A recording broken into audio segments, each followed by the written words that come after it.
Hey guys, welcome back to The Blind Side, and this is our weekly roundup of all things WWE, your Raw and Smackdown reviews, all in one simple video that hopefully you can have a listen to while you do your daily activities. What a week it's been. The whole card for the Survivor Series taking place now. Massive changes as well, title changes, both Raw and Smackdown coming to us from England in the UK this week, and let's get to it with Monday Night Raw. So we get Raw kicking off with Miz TV and Kurt Angle as the special guest. This is a really good section, actually. Both men giving as good as they got. They talked about, it was Miz basically trying to wind Kurt Angle up, and he was talking about the ultimatum that Stephanie gave him: if Raw don't win the Survivor Series match against SmackDown, then he's going to be fired as the general manager. And he brought up the TLC pay-per-view and said, you abused your power, you wanted your one final match of glory. And then Kurt sort of switched it all around and said, basically, Raw's not going to lose anyway. SmackDown's always been the B-level pay-per-view. Then Miz says, well, have you forgotten that they put us under siege a couple of weeks ago? And how did you retaliate? You had your so-called friend, Daniel Bryan, coming in and trying to explain why they did what they did on SmackDown. And you lock him in your office and you set Kane on him. Kurt says that he didn't have anything to do with it. He didn't know that Kane was going to, attack Daniel like that. And that he's got nothing but respect for Daniel Bryan. The Miz sort of then tries to calm everything down. He says, it's Miz TV, the crowd are loving it. And he starts talking about Braun Strowman, and he says, if you had nothing to do with the attack last week that Braun Strowman caused to Curtis Axel, then how come you rewarded him the following day by putting him on the Raw team for Survivor Series? Kurt says that one thing had nothing to do with the other. And Braun's a hell of a negotiator, because in order to put him on the team, Braun wanted a match tonight against The Miz. And that's where it ended. Very good promo. The Miz has just been amazing with his promos this year. Really one of the company's best. Kurt Angle, I prefer his older promos personally. Sounds a lot more scripted these days. But nevertheless, it did what it was meant to do. It set up the match for tonight. And then we move on. So next we had Elias came out and cut a promo talking about how Jason Jordan, broke his guitar last week and how his baby's now in heaven. And he teases the crowd. He says, I'm still going to sing a song. What do you want? And they're like, Wonderwall, great tune from Oasis. And he's like, okay. Actually, I'm not going to do that. I'm going to sing one of my own songs, which obviously got the crowd riled up. Then he says, do you know what? Forget it. I'm not going to bother. Ends up singing a song anyway. And then Jason Jordan comes out for a guitar on a pole match. Michael Cole says it's the first time in 2 decades that one of those matches has happened. Obviously, the way that you win is the first one to get the guitar. It was a back and forth match. Jason Jordan looks strong. They're booking him strong these days, trying to build him up. Basically ending with Jordan using a guitar on Elias, basically KO'd him, and then he grabs his guitar and wins the match. And then up next, you see Sheamus and Cesaro talking to Kurt Angle backstage, cutting a promo on him, basically saying, look, you made Alexa Bliss and The Miz defend their championships last week. What's going on? You're favouritising your Shield buddies by not making Seth and Dean defend the tag team titles. At the end of the day, they were your last line of defence when Raw was under siege. And what happened? They let you down, just like they're going to let you down at Survivor Series. Kurt tries to talk to them. They're not really interested. Sheamus is like, no, look, we want a tag team title match tonight. Then the match is then made. So we're going to see the Bar versus the Shield later on in Raw. So next we see Asuka in a women's division match against Stacey. This match was not a long match. They're booking Asuka exactly the way she should have been booked. Think back to her first match at TLC against Emma. and she's kind of struggled to beat her, and a lot of people weren't expecting that. This was a very quick match. Asuka looking very, very strong, gets the Asuka lock in, and wins by submission. Great result for Asuka. She's looking good. I think they're booking her right. Obviously, they're building her up to something, perhaps at WrestleMania. Well, at some point, she's going to get a title shot, isn't she? Will Alexa Bliss still be the champion? I guess that's the question. And then with Asuka's theme music playing to symbolise that she won the match, Alicia Fox comes on and basically announces that Asuka's going to be part of Team Raw for Survivor Series. I think we knew that anyway, but I think that means that Raw cannot lose that match. You're not going to have Asuka lose, whether on her own or as part of a team at this stage. But who knows? We'll see how they book it at Survivor Series. Then we go backstage, and Titus O'Neil is having an interview talking about what Samoa Joe did to Titus worldwide last week. And they're booked for a match next. And Titus O'Neil says it's going to get ugly. Well, it certainly did. The match lasted seconds. Joe locked in his submission move. That was over. He then says, look, I want a real challenge. Somebody come out here and fight me. And Finn Balor enters the fray. Now, what a match. I mean, Finn Balor versus Samoa Joe. This could be WrestleMania worthy. And it was a great match. Joe dominating the early part of it. Plenty of submissions. Finn then getting in some offense, and then it was very much back and forth. The match ended in a no contest. They got outside the ring and just absolutely destroyed each other, brawling all over the building, all through the crowd.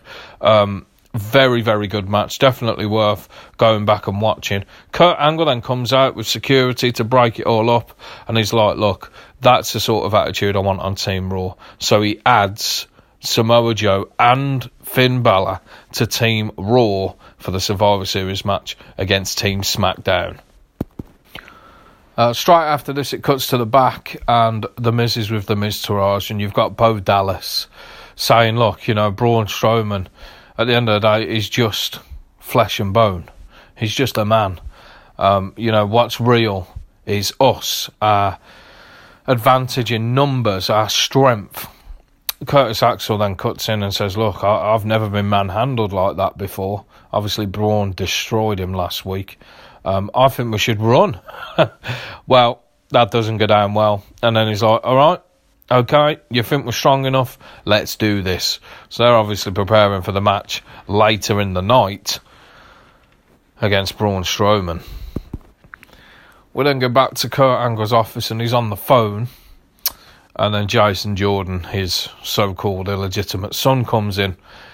And basically, he says, look, I'm really impressed with you. Your singles action's been absolutely brilliant. Even in the matches that you've lost against John Cena and Roman Reigns, you did a really good job against them. So I'm going to make you the final member of Team SmackDown. Who couldn't see that coming? I've just got a feeling that they're going to make him look really strong. I can see him potentially even being the last member of Raw in, because they're really pushing him at the moment. But we'll see. We'll see what happens. By rights, he should be the first out. I mean, let's look at the Raw team now. You've got Kurt Angle as your team captain. Braun Strowman, named last week. And then you've got Finn Balor, Samoa Joe, and Jason Jordan. All from tonight. Pretty good team. I say that Jordan's the weak link there, obviously. But it should be a good match. I'm really interested to see how the match goes at Survivor Series. So that is your Team Raw. We then got an interview with Bayley and Sasha Banks. They've got a match coming up against Alicia Fox, as team captain for Raw, and Nia Jax. And Bayley's like, look, I led us to victory last year. The only hugs I'm going to be giving out at Survivor Series are the hugs of consolation to the Team SmackDown members when they lose. Sasha comes in. She's like, is Alicia really not going to have the legit boss of the WWE in her team? They both want to be in the team. And, well, that's basically what it came down to. I think something's going to happen between Sasha and Bayley eventually. I can see them two fighting at WrestleMania potentially. But then, I don't know, because where does Asuka fit into all that now? She's up there. They've got to turn Sasha heel, haven't they? They need to get the boss back to what she does best. And that brings us on to the match. A decent match, this, I thought. The story of the match was basically them trying to neutralise, this is Sasha and Bayley, trying to neutralise Nia Jax, obviously. And basically the way it ends is they double-team Nia, get her out the ring. Alicia tries to roll Sasha Banks up, gets a 1 count, Sasha reverses it into the bank statement, and Alicia taps out quite quickly. Now, after the match, Alicia gets on the Tannoy system and says, I need you on my team, I want you on my team, to Sasha. So we've now got 4 members. We've got Alicia Fox, the captain, Sasha Banks, who's just been added, Asuka, who was added earlier in the night, and Nia Jax. No mention of Bayley, though. So that's interesting, isn't it? Will that be what causes the rift between Sasha and Bayley? I guess we'll find out in the future. But a decent match this. Sasha Banks and Bayley picking up the victory over Alicia Fox and Nia Jax. Then we come to the match, The Miz versus Braun Strowman. This was an absolute assault. Braun absolutely annihilated The Miz. The Miz tried to get involved. He gave Bo Dallas a right hand that sounded just awful, right on the jaw. KO'd him, and then sorted out Curtis Axel. Then he went back to The Miz to finish him off. Then Kane came out. Kane got in some offense against Braun, tried to choke slam him. Braun reverses it and gives him the running power slam. Kane no-sells it, sits straight up, and then Braun throws him over the top rope. Kane lands on his feet. The Miztourage then attack Braun from behind. Braun overpowers them again, and he's left standing tall in the middle of the ring. No winner in the match, but absolute annihilation from Braun Strowman, looking very strong again as he heads into the Survivor Series. But obviously we haven't seen the last of Kane and Braun Strowman. They've been building up Kane. This is heading to a match. When's that going to take place? I'm not sure. It's not going to be Survivor Series because Braun is on Team Raw. So you do wonder, is Kane going to get involved in that match and cost Team Raw by having Braun Strowman eliminated in some way? I guess we'll figure it all out in a couple of weeks at Survivor Series. We'll then go backstage, and it's a promo with Seth and Dean, Shield, talking to Renee, and this was a fun promo. I like these two together. They always make me laugh and smile. They're talking about, how they're going to beat Sheamus and Cesaro tonight and then go on to Survivor Series and make Team Blue, Team Black and Blue. And then Dean's like, and purple and yellow. And they're like, what? And then they're like, well, back on point. When we're through with this match, we're going to have some fish and chips and a beer. That was a nice reference to them being in Manchester in the UK. I like that. But yeah, they say that Sheamus and Cesaro call them the Bar. And they're like, but we are, and always have been, the real Bar. And then, of course, we come to the match. And that's, of course, coming up later on.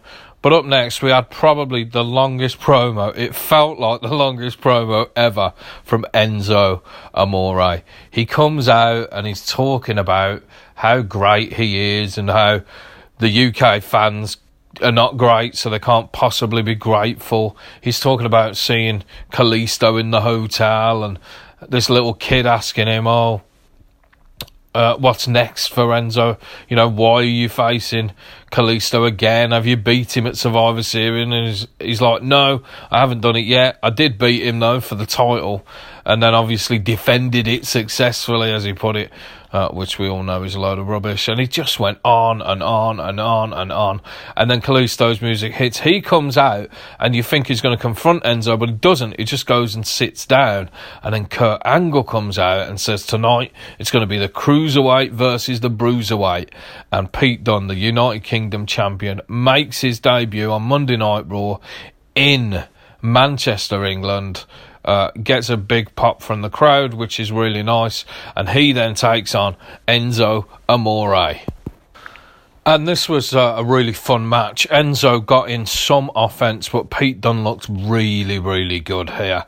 Enzo, by distraction, gets a kick in at the end of the game, at the end of the match, right on Pete Dunne's ear. The referee counts 1-2, then Kalisto sort of alerts him to the fact that Enzo's cheating again, which allows Pete Dunne to capitalise, hits him with the bitter end, 1-2-3, a win on his debut for the UK champion, Pete Dunne. Brilliant stuff. We then got an interview in the back with Alexa Bliss, and she's talking about the upcoming Survivor Series match against Natalya, and she basically tells Charlie to shut up and listen. And because Charlie was saying, you know, you did sort of run off when Raw was under siege from SmackDown. Alexa's like, look, I don't run anywhere that I don't want to. And at Survivor Series, I'm going to be running circles around Natalya. She brings up the fact that when she was on SmackDown, Natalya was never champion and she was two-time champion. Just like she's two-time champion on Monday Night Raw. She says, I am the one and only goddess of the WWE. So it was good. I love Alexa Bliss. I mean, she's absolutely brilliant, and I'm looking forward to that match. Obviously, with what happened on SmackDown, we don't know if it's going to be against Natalya now, but we'll come to that when we go through the SmackDown event that happened last night. And then the main event, and this was just a little bit weird, the ending of this. It was an absolutely brilliant match. Sheamus and Cesaro, The Bar, versus Seth Rollins and Dean Ambrose, The Shield.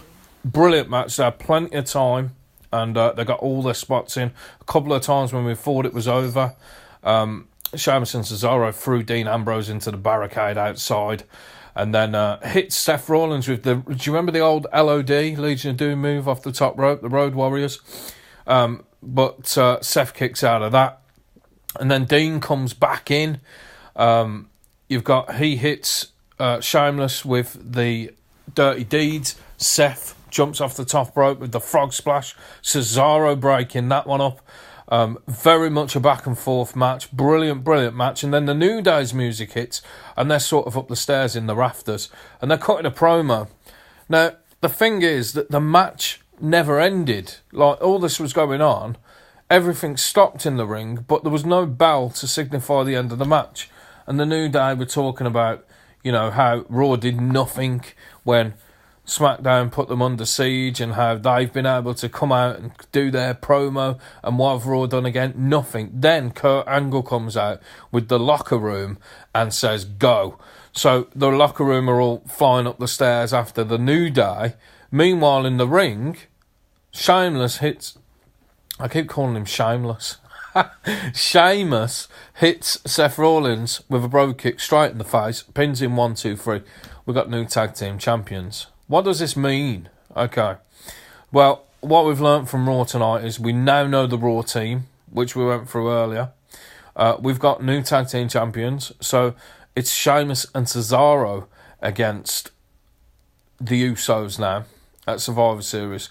And why has this happened? Well, we all know that Roman Reigns is coming back on next week's Raw.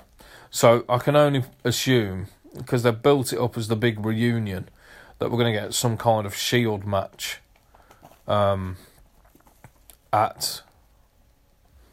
Survivor Series. And I'm guessing it's going to be the Shield versus the New Day, perhaps. Let's see what happens. But there you go. That's what happened on Monday Night Raw. So let's move to Tuesday night. SmackDown Live. So SmackDown Live coming to you again from Manchester here in the UK, and it kicks off with a really long segment, but a very good one. It was a promo. Shane O'Mac comes out and he's talking about what Kane did to Daniel Bryan, and he sends a message to Kurt Angle, and he says, look, at Survivor Series, I'm going to be standing across the ring from you, and I am going to give you payback, because he believes that Kurt knew exactly what Kane was going to do and that he was involved. Then he wants to call out the New Day. Basically, saying, well done for putting Raw Under Siege Part 2, baby, as the New Day would say. And so the New Day come out and they're, having fun with the crowd. And, Shane's just basically saying that they did a great job. And the next thing you know, Kevin Owens' music hits. Kevin Owens and Sami Zayn come to the ring. And again, sorry about that. I had a phone call, would you believe? Which obviously interrupted the recording. Anyway, so Kevin Owens and Sami Zayn come to the ring. And they're talking about how they could have invaded Raw. But they've got more honour than that. And they'd rather go into the battlefield. And it's a disgrace that they're not on Team SmackDown. And Shane's like, well, you both lost your qualifying matches, basically. And they're like, yeah, but we shouldn't have even had a qualifying match. And then there's a bit of back and forth between Kevin Owens, Sami Zayn, and the New Day. And the New Day are like, look, the only puppet we see around here is Sami Zayn. And that leads to Shane booking a match between Sami and Kofi Kingston to kick off SmackDown tonight. So the match is actually a really good one. They're given enough time. Both men getting their spots in. Sami Zayn, will he ever win with that Blue Thunder Bomb? Who knows? But a real good back and forth affair. No real outside interference in this one, which was surprising. A little bit here and there, but you can expect that with Kevin Owens on the outside as well as the other members of the New Day. Anyway, it ends with a crossbody from Kofi Kingston and a 1-2-3 victory over Sami Zayn. But as soon as that 3 count is given, Kevin Owens gets involved and beats down on Kofi, which leaves him in a pile in the ring. Nevertheless, Kofi Kingston getting a victory. Both men looking strong in this one. I guess, they had to kind of book the New Day as victors here. They're trying to sort of put down Kevin Owens and Sami Zayn at the moment. This is obviously going to lead to something later in the year. Who knows what? I guess we'll find out. Next up, we go backstage and it's an interview with the modern day Maharaja, Jinder Mahal. And basically, he's kind of overlooking AJ Styles. He says that their match tonight is just going to be an appetizer to what's to come at Survivor Series. He's looking forward to putting the Beast in his place, becoming the Beast Slayer as he beats Brock Lesnar at Survivor Series. And, just, as I say, really overlooking AJ, which is obviously a bad move. You never want to do that. I think we all know what happened by now during their match, but we'll come to that later on in the review. Then we have Aiden English come out and do a bit of opera singing for us. What an absolute delight that was. Fortunately, it didn't last too long until we hear Rusev's music. He comes to the ring for his qualifying match. If he beats Randy Orton, then he's on Team SmackDown at Survivor Series. Not a very long match, this. Quite simply, Rusev got in some offense and then an RKO out of nowhere. 1, 2, 3. Rusev buried again.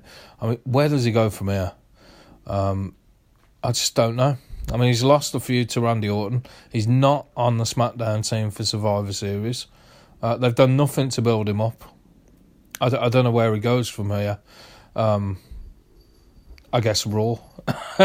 That's the only place left for him. But with the way Raw creative can be and has been this year, I don't fancy that they'd do much with him either. So poor old Rusev. Well, his biggest highlight of the year was Rusev Day. And since then, he's had no days to be thankful for, has he? Not on Team SmackDown, which means that they've still got a spot up for grabs. Then we cut backstage and get a promo between James Ellsworth and Becky Lynch before their match, which is a Battle of the Sexes match. It's going to be later in the show. James asks Tamina if she can go and get Carmella. Tamina leaves and Becky walks in. And James is like, we're in Manchester and I'm going to prove to you that I'm the real man. Becky basically tells him he's got no gonads, for want of a better word, and that she's going to beat him tonight. That's basically it. I mean, it went on for a couple of minutes. Bit of back and forth. Bit of fun. Nothing wrong with that. And, let's see what happened in the match. And this was actually a really fun match. The crowd had a lot of fun with it. Some interesting chants all the way through. A little bit of offence from James Ellsworth. But Becky kind of dominated the match, had a lot of fun with him. It was like, you know, when you see a cat with a mouse on a string portrayed in cartoons and the cat's sort of teasing it, that's what it was like. Carmella got involved and got hit. James tried to make amends. Becky countered, got him in the disarmer, tap-out submission, and Becky Lynch wins the Battle of the Sexes in Manchester. James Ellsworth, he just needs to get off telly, doesn't he? I mean, what is he even there for anymore? I don't think anybody knows, really. Then we go backstage and Shane's having a chat with Charlotte, talking about what the New Day did on Raw. Natalya walks in and she's like, Shane, I accept. I know what you're going to ask me. Not only will I beat Alexa Bliss and prove that I'm the best women's champion in the WWE, but I'll take Charlotte's spot on Team SmackDown as well. Charlotte's like, are you kidding me? Shane's like, that's not what I was going to ask. He criticised Natalya for the way she won the women's title at Hell in a Cell, or retained it, against Charlotte, and books a match for next Tuesday. SmackDown Live next week, we're going to see a women's championship match. Natalya versus Charlotte. And the winner of that will face Alexa Bliss for Survivor Series. Now, with all the changes this week, you do wonder, are they going to make it a triple change, or are they going to keep it the way it is?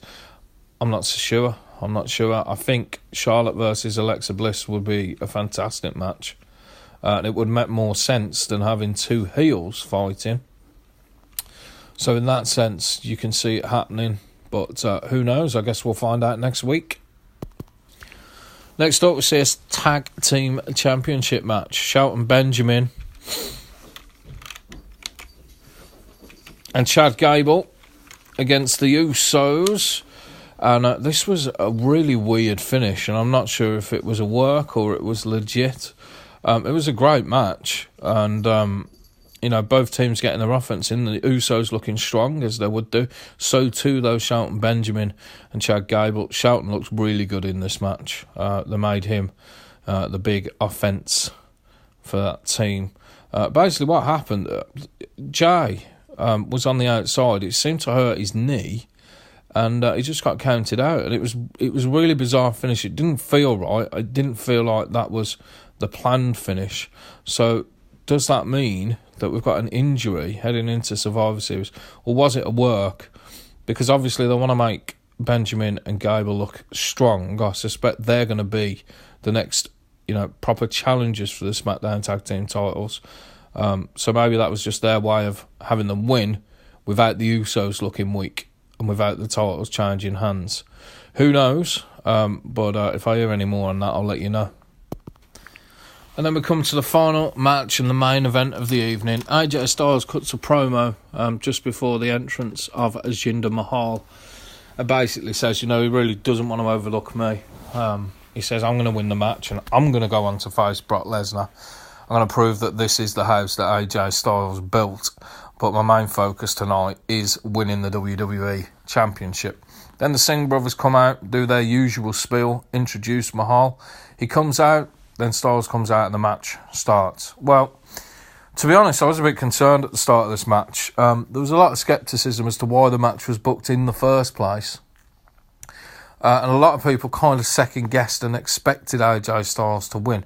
There was a thought in the back of my mind, had they booked it for Jinder to look really strong going into a match with Brock Lesnar, especially with the WWE Tour of India coming up, would make sense that he was still the champion for that.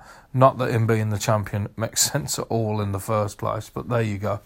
And the way the match started, I kind of felt that I was right. Jinder looked really strong, had AJ beat for the first half of this match. Really no offence apart from the odd kick from AJ Styles, and certainly the commentators, especially Corey Graves, were really bigging up Jinder Mahal in this one.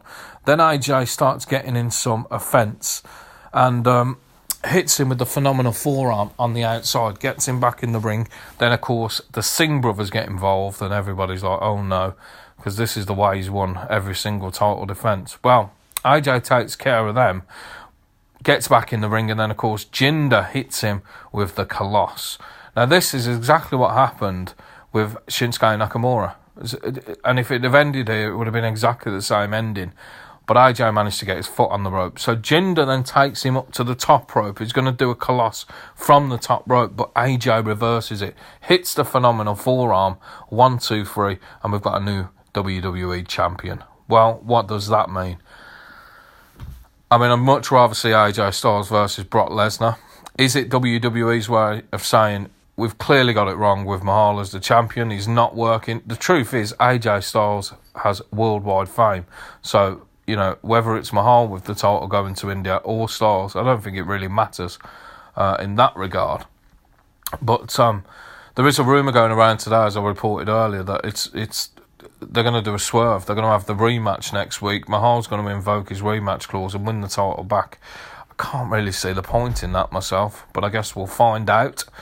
As of now, though, it's AJ Styles versus Brock Lesnar at Survivor Series, and that's something I'm really excited about. AJ back at the top of the tree on SmackDown Live, exactly where he belongs, really where he should have been. Although he was a great United States champion, he didn't really do much with the belt, and I look forward to see what happens next week on SmackDown. Obviously, a lot to look forward to next week. Brock Lesnar's going to be on Monday Night Raw. Always interesting to hear what Paul Heyman has to say when Brock's around. You've got Roman Reigns returning. So a sort of Shield reunion, that's what they're building it as. On the Tuesday, SmackDown, you've got the women's title match between Natalya and Charlotte. What's going to happen next week? Join me next Wednesday to find out on the WWE Weekly Roundup. And remember, you'll see me before I see you. This is the Blind Side. Take care. Remember to subscribe, guys. Hope you like the video. See you soon.